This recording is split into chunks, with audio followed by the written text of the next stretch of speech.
CEB book. CEB produces a whole bunch of other books. I'm just going to pull them out right here. I don't know if you can see them, but they have a book on California marital settlement and other family law agreements, California child custody, litigation and practice, dividing pension and employee benefits, child and spousal support modification. Okay, you can see it's a little bit of everything. Again, CEB, that's what they focus on. California. They know that family law is one of those bread and butter practices. So they really want to support it, okay? They know how important it is. So, you've seen the books. Let's go online.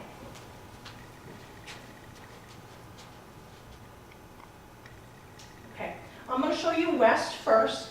And in this one, I'll go to West, I'll show you Lexis, and then I'll also show you CEB, okay?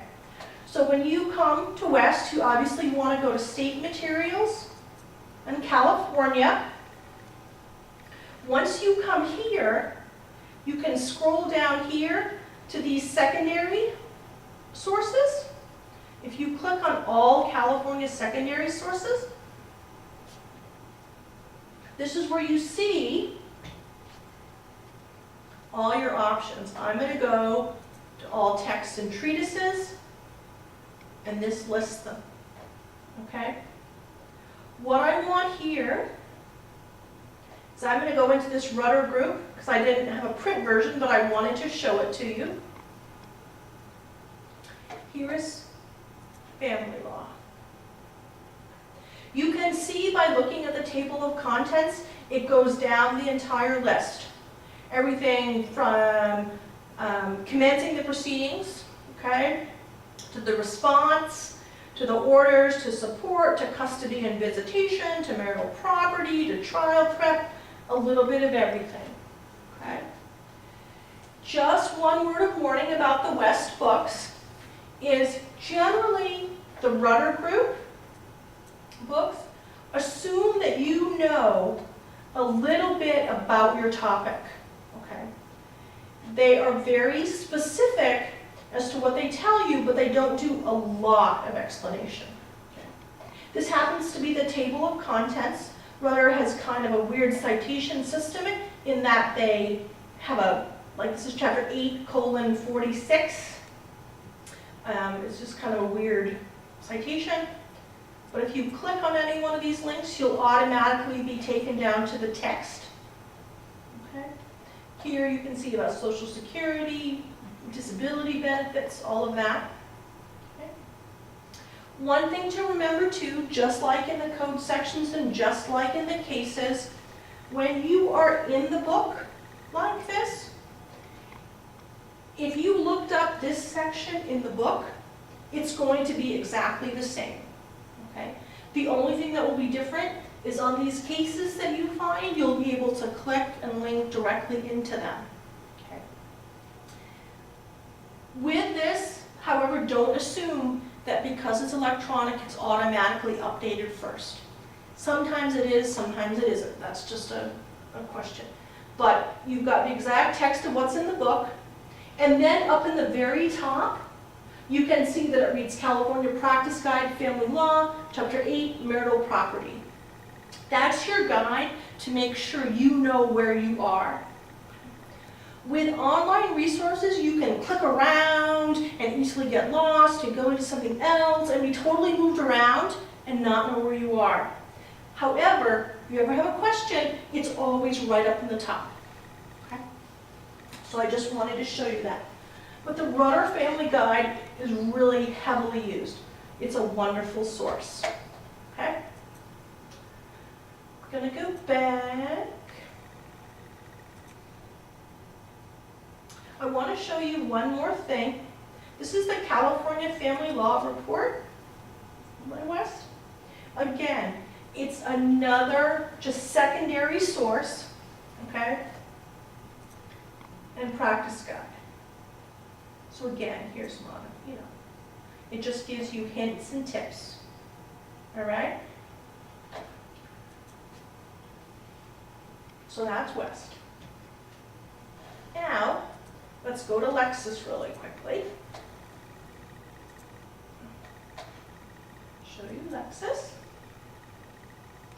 Now with Lexis, it's a little different, right? You've got this search bar, but what you want to do is search what you're looking for, okay? So I'm going to go into all the secondary material. I'm going to choose a jurisdiction. I'm going to choose California. And then the practice area, I'm actually going to go with family law. Right? And in this one, I'm going to choose child. I'm just going to put child support. And hit.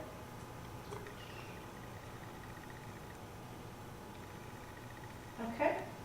Lexis gives us a little bit of a different orientation. You can see in here, they give you just kind of a general overview first. They give you the title. On this column, they tell you what type of thing you're dealing with. This happens to be a treatise. This happens to be a law review. And they tell you the jurisdiction. Obviously, it's all California. Okay. However, on this left side, what they do is they allow you to break it down by source or content. If you look at treatises, you can see it found 2,400 citations to treatises. If you go down by source, you can see the California Family Law Practice and Procedure. If we wanted all the hits from there, we would just click right on there. And there we go. This happens to be section 4-160 of the book, California Family Law Practice and Procedure, second edition, section 160.21. I wanted to get the whole thing. I just click right on that, and here's the book. Okay? Again, this is exactly the text that's in the book, but up at the top of my screen is how I find the relation to where I am, so that I know I'm in the right section. Okay? If I don't like that, I close that window and I come back to all my choices. I will say that the treatises that Lexis produces are very good in the sense that they are all tied together really well. They don't leave off too many citations to other titles, but if you can't find one book, very often you can go into another book and find similar types of materials. Okay? So that's Lexis. The last one I want to hit is CEB. I just sung the praises of CEB, and I will do it again. This is CEB OnLaw. This is their online version of Westlaw and Lexis. However, know that it does have limitations. It is not exactly like Westlaw and Lexis in the sense that CEB does not produce any primary material. Okay? They don't do any cases and codes. So that is not really part of their deal. You can link to specific sections or cases that are cited, but you can't, for instance, find the Family Code 4320 and then flip the little symbol and go to 4321. Okay? If all that's cited is 4320, 4320 is all you get. But this is OnLaw, and we'll go in just a minute and you'll see all the books they have for family law.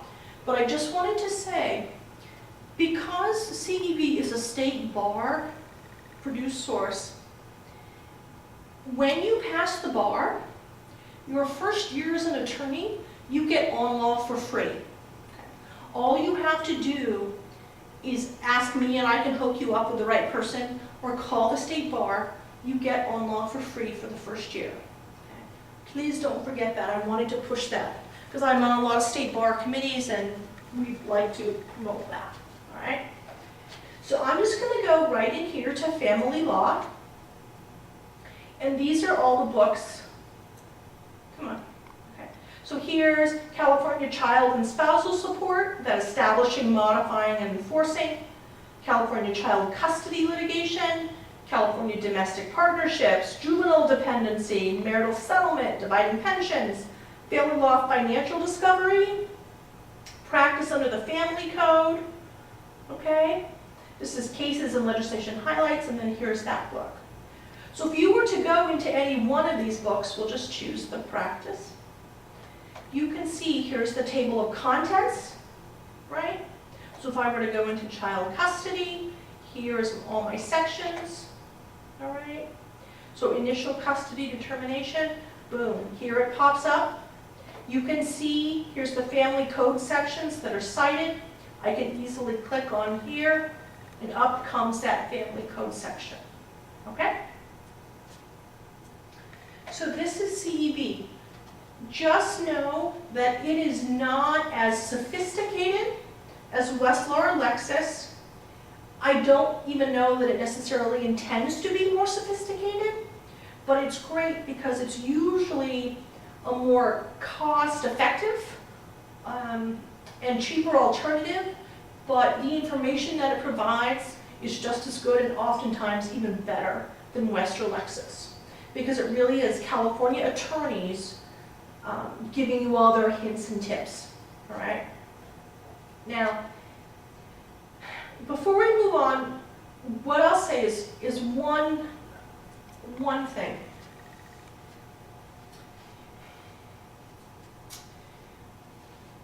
If I were just approaching a topic and I had absolutely no idea where to start, okay, I was totally lost, the place that I would start would be a secondary source, okay?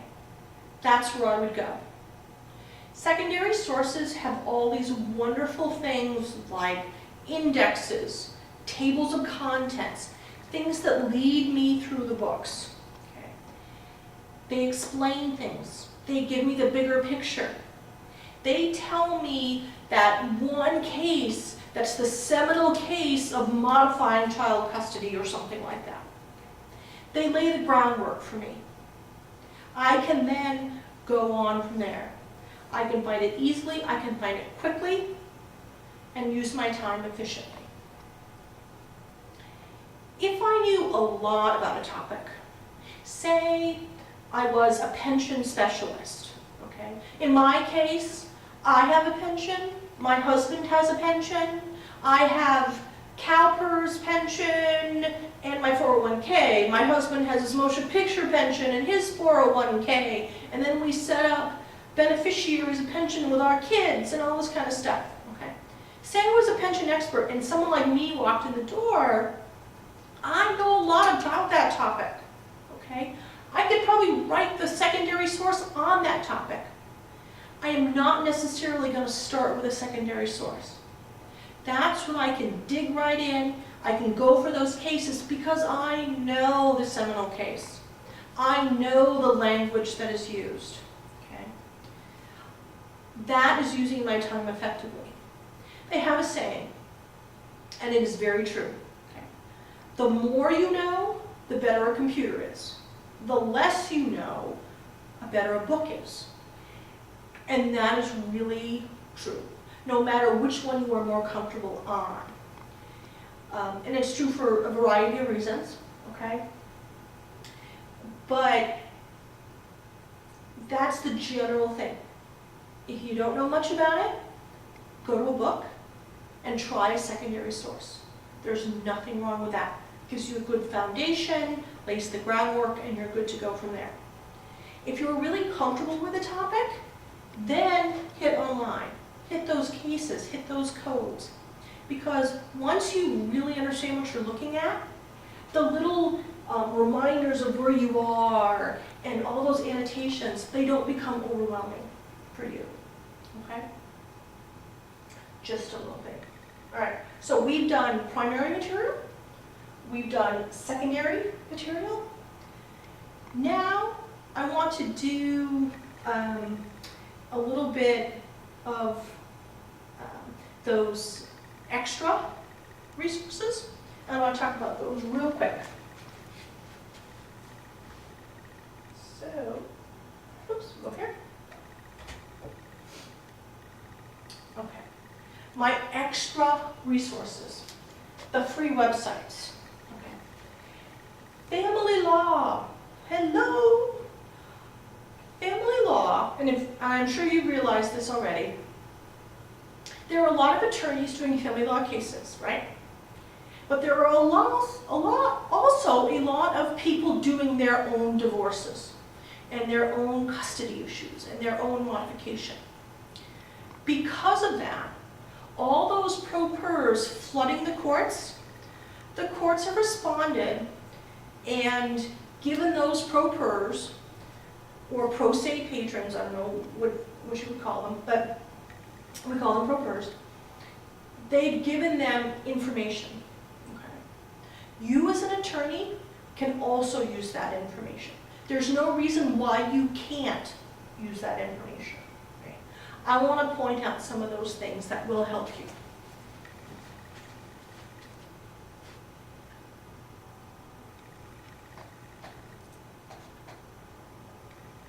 The first thing I want to go to is the California Judicial Branch. It's just at courts.ca.gov. It's a great website.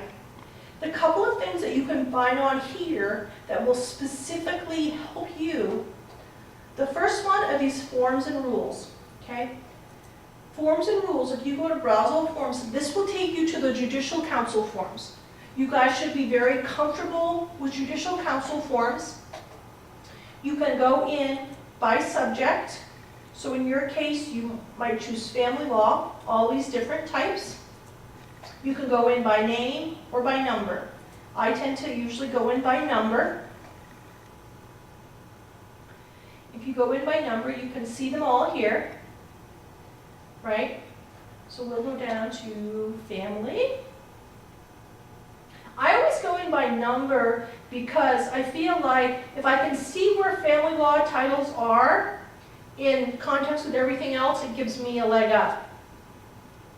Just a little word, I happen to be in the domestic violence section, I'm sorry about that, but you can see here is the same form, but in all different languages. So here's DD 109 in Chinese, here it is in Korean, in Spanish, in Vietnamese. Okay. If you have different clients that you feel would be best served by a form in a different language, don't hesitate. You will notice too that some of them have an asterisk, is that how you say it? Okay, next to them, and some of them do not. If a form has an asterisk, that means that is a mandatory form. Okay, you need to file that form if you file a notice of court hearing, for example. Okay, that doesn't mean that it has to be your only filing. Usually attorneys will include the Judicial Council form along with their own set of pleadings, but that form is mandatory. If you don't have that form, the clerk at the window will deny your filing usually. All right, so let me get down to my family. Here's my family law forms, okay? The best one to start off with is this mandatory form, famous FL 100, okay? That almost everybody starts off with. Now, there are a lot of services out there that will allow you as an attorney to create your own forms, keep copies of your own forms. I don't know why it's not filling out. This happens to be a free service. There are things like Legal Solutions, Hot Docs, things like that that will help you. But you can see this is a completely fillable form, right? So if we wanted to type Sarah Eggleston, right, Western State. Oops, my caps lock is on, sorry about that. Western State. You can see, I don't know why, what is it doing? It's like funky. Hold on, I'm gonna get out and go back in. But these are the fillable, I don't know why it's tripping like that. Here we go. Okay? So here are the forms. Then, you know, they're just check, you can check, whatever, dated marriage on. God, I can't remember when I got married. 10/31. Woo! No, that was my son's birthday. Okay. But dated marriage, right? The child's name, these are very fillable forms.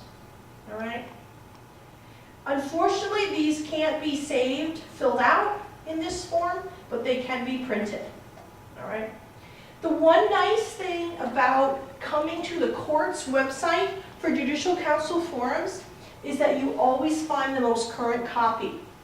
You can see the second listing right here is the date when the form came out. Okay.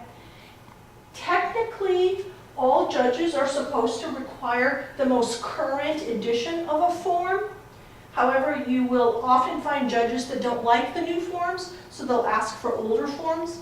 If you need those older forms, just go to your local county law library, or very often the commercial products like Legal Solutions or Hot Docs will keep prior versions of forms.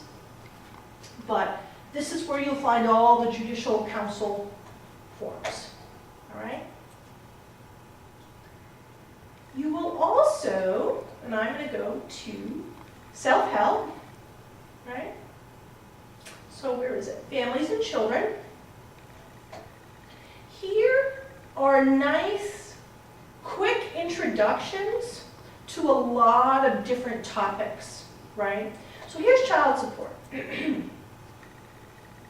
This just talks generally about child support. It talks about the Family Law Facilitator Program. That's family law specialists within the courts that help self-help people. Here, right here, is a great child support calculator. There are commercial calculators. I know you guys have talked about the DissoMaster. There's also something called Ex-Spouse, which is also one of the approved calculators. California has officially approved calculators. Last time I checked, there were 4 different ones. But here's a free one online. Welcome to the guideline.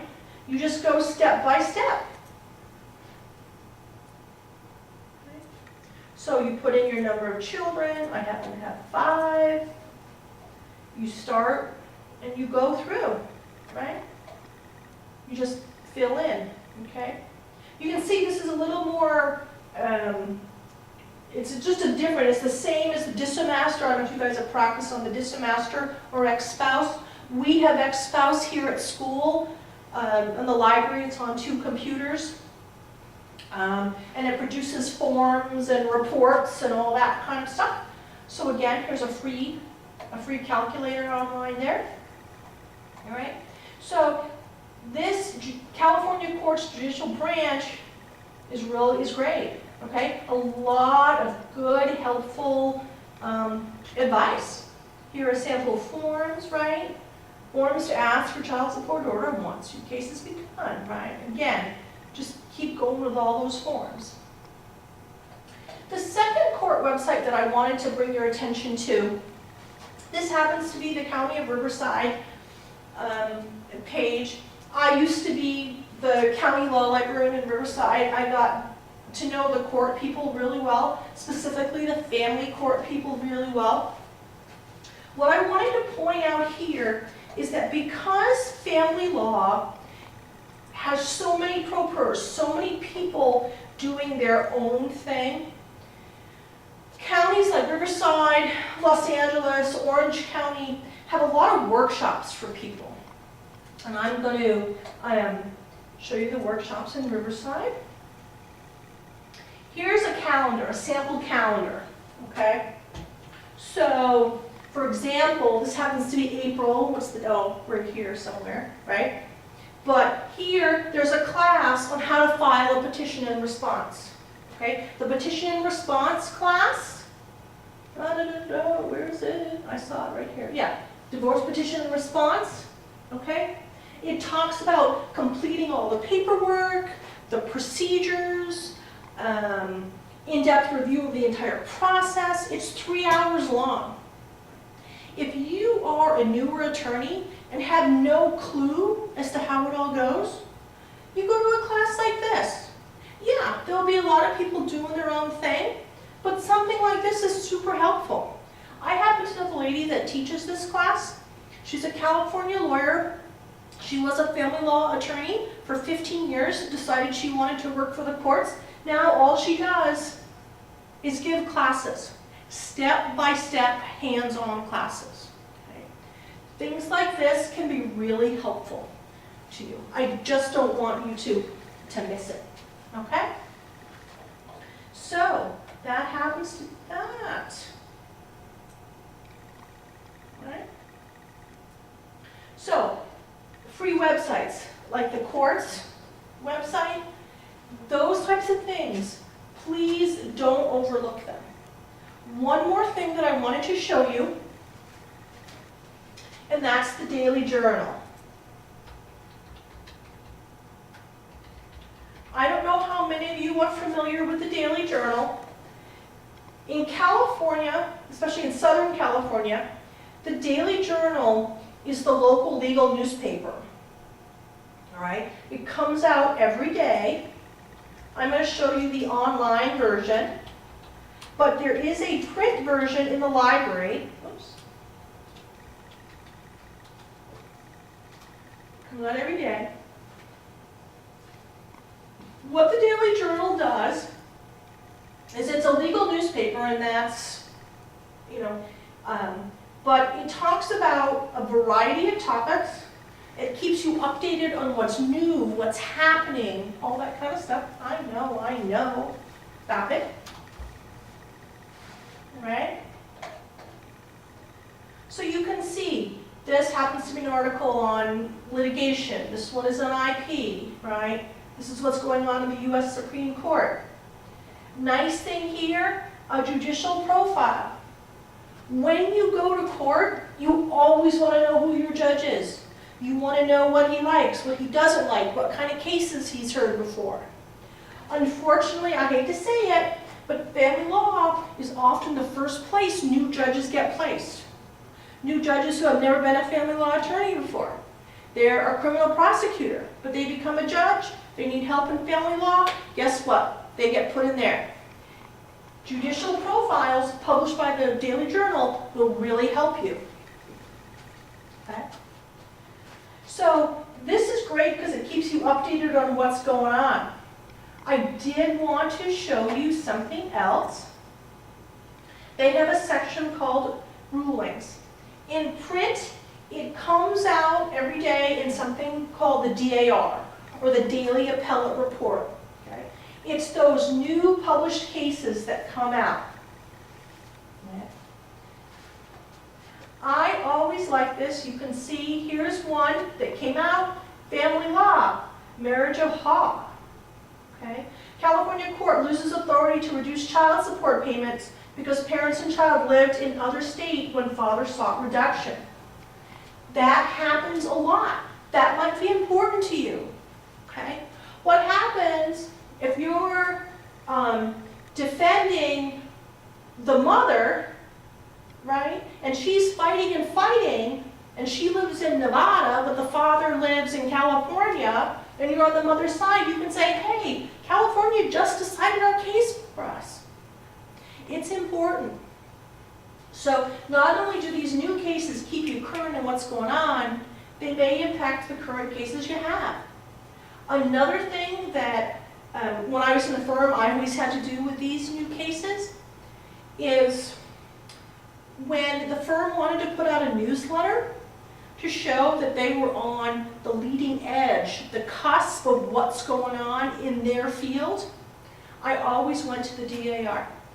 I pulled current cases. I kept track of cases in the DAR. It makes for really great newsletter items, okay? Makes you look like, or no, it does. It keeps you on the cutting edge. And that's what you want to do. You want to be well informed. So you get your information from all over, right? All right. So that's the DAR. And I urge you to come over to the library and look at the Daily Journal. It's really helpful. All right, lastly, well, not last, second to last. What I want to talk about is kind of keeping a research plan, or just notes for yourself. Now, this is when I put on the SLP hat. Okay. A lot of students don't do this. Okay? But I encourage you strongly to do this. When you're taking the bar exam, especially the performance test, organizing well before you start to write is absolutely essential. And writing on something other than your computer is even more essential. Okay? You want something that puts right in front of you what you are doing. By writing it down or even keeping a list of what you need to do. So if my question was on child support modification, which happens in a lot of cases, I can see what secondary sources I looked at. So I checked the California Child and Spousal Support Guide. Okay, I found what I needed, but I still need to look at the code form books for Family Code 4053. Okay, those are my secondary sources. My primary law, this definitely is a case I want to look at. Marriage or charity. I need to know if it discusses specific guidelines for figuring out if parents' avoidance of support modification. I wrote a note to myself, I know. I don't have to re-go over that, because time is money. If you're billing at $200 an hour, ethically you cannot bill your client for all the research you do. You should know some of this. So you have to organize your time and you have to use it effectively. Okay. When I went through law school and I was going through legal writing, I have 5 children. I think I had 4 of them in high school and 1 of them in junior high. I did not have 12 hours a day to write my appellate brief. I wrote my appellate brief in 3-hour segments. Because my kids went to bed at 9, I collapsed at 12. I had 3 hours. This is how I kept myself organized. As a practicing attorney, you're going to have to do the same thing. You'll be juggling and juggling and juggling. You'll only have a specific amount of time. This is how you keep yourself organized. On the performance test portion of the bar, this is how you keep yourself organized. Okay? And the last thing I like to use is just workables. Okay? These are the things that I know work for me. This case works, this code section works, okay? But I keep it written down. I'm not juggling 2 things. I might transfer this to the electronic or a Word doc or something like that eventually. But you need something that you can go back and forth with. And keeping a research plan or research notes is absolutely essential. You don't want to keep going back to the same book or the same case over and over again because you can't remember. Remember, legal research and creating those cases, that library, finding those rules, it's not snorkeling, it's not staying on the top, it's scuba diving. It's going down, it's finding what's good and sticking with it. Okay? And lastly, to sum up, okay, head notes. Head notes are great. Use them. It's the one thing that most students forget to use. I don't want you to forget it. And remember, okay, the publishers have a publishing bias. That doesn't mean that one is necessarily better than the other. Just know that they are different. I want you to be able to look in as many as you can, all right? And be comfortable with one. I personally am a Lexis person, okay? I like the way Lexis lays things out. I like the way they only give me a few cases or a few code sections and let me go from there. West, I don't do West because they throw everything at me. I can't handle it. That's not the way I think. I don't work well in that situation. But I don't really miss out on anything. Find a system that works, learn it, but know if you have the option, move to other things.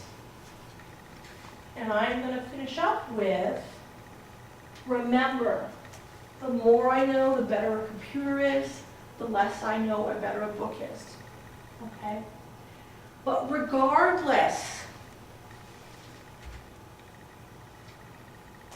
whether you're using books, electronic, free websites, anything, keep in mind, what information am I looking for and what's going to help me find it?